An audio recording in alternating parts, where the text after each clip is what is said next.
What's up, everybody? Welcome back. Today I'm taking three amazing things and I'm making it into one. What are those three things? Oreos, croissants, and cakes. And I'm making an Oreo croissant cake. Let's get on with the recipe. What is phyllo dough? Well, phyllo is a Greek word for leaf or sheet. And basically what it is, it's unleavened dough that's used for making pastries such as baklava and spanakopita. In this case, I'm using it to make a croissant cake. Now, this being a cake, I don't know if you guys realize it, but most cakes have a lot of butter. So for this croissant cake, I'm using a lot of butter, like 2 cups of melted butter. I'm not actually eating all this butter at once. I'm melting it down and using it to coat each layer of phyllo dough. That's gonna help everything crisp up. It's gonna help everything kind of combine together and give us that incredibly awesome croissant look and feel. And I realize I'm one of those people that throws on a French accent when I say a word like croissant, but really croissant sounds way better than crescent, because a croissant and a crescent roll are two completely different things. And if you don't want to take my word for it, just ask the doughboy. Little piece of advice if you plan on remaking this recipe. Maybe you're gonna end up with a lot more crushed Oreos than the recipe calls for. Save them in a Ziploc bag. You never know when you're gonna need some Oreo dust to sprinkle on something that's bland. You know, like bland pancakes, or maybe even bland French toast. Hey, here's an idea. Take some crushed up Oreos and put it on some French fries. Ooh, that sounds like a great idea, actually. At one point or another, I called myself the Pablo Picasso of food. Not because I paint things that are food, but instead I use paint things to make food. Does that make sense? Either way, all this rambling is because this is a very repetitive recipe. Once you get the first layer down, you just rinse and repeat a lot of times. 45 times to be exact.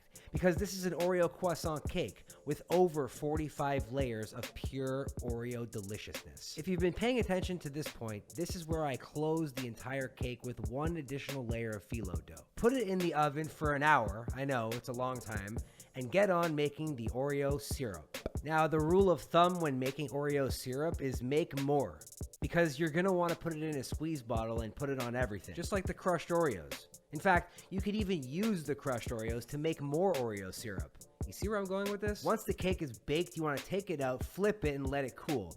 Then, coat the entire top and the hole on the inside with the Oreo syrup. Right before that, you want to sprinkle some additional Oreo dust atop the entire cake. Look how incredibly delicious this Oreo croissant cake looks.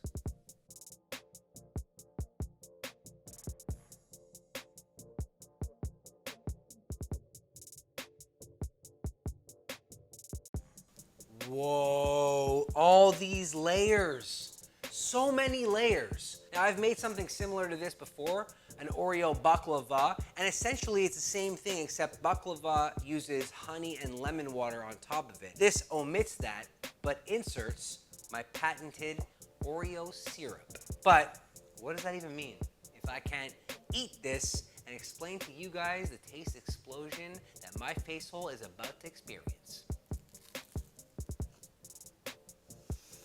Whoa. No. This is so sweet. You know how I know it's so sweet? When I eat stuff that are super sugary, my cheekbones start to sweat. And right now, it's as if my cheekbones went to the gym. You want croissant flavor and texture? The butter and the phyllo dough gives you that.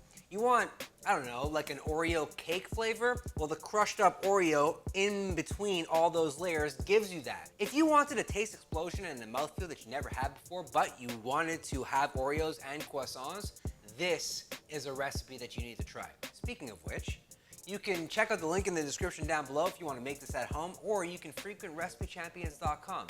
It's my website that I like to publish a brand new recipe at least once a week. Sort of like this one. Anyways, I gotta cut this up, portion it out, send it off to my friends, because if I eat all this, we're gonna have a problem. Hope you guys enjoyed it. Bye. Wow, this looks amazing. Hope you guys enjoyed that video. If you want to become a recipe champion in your own home, head over to RecipeChampions.com for all my published recipes. You can learn how to make crazy things like Fruity Pebbles cheesecakes or even an Eggs Benedict burrito. Go check it out and learn how to turn yourself into a recipe champion.